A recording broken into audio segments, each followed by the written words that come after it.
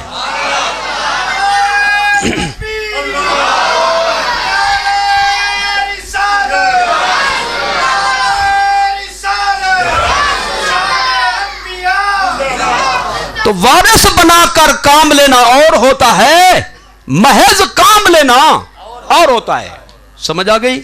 تو جتنا یہ پڑھنے پڑھانے کا کام کر رہے ہیں، یہ کر رہے ہیں جن کا عقیدہ ہے صحیح جی، وہ ہیں حضور کے مشن کے وارث، باقی اسے اللہ کام لے رہا ہے۔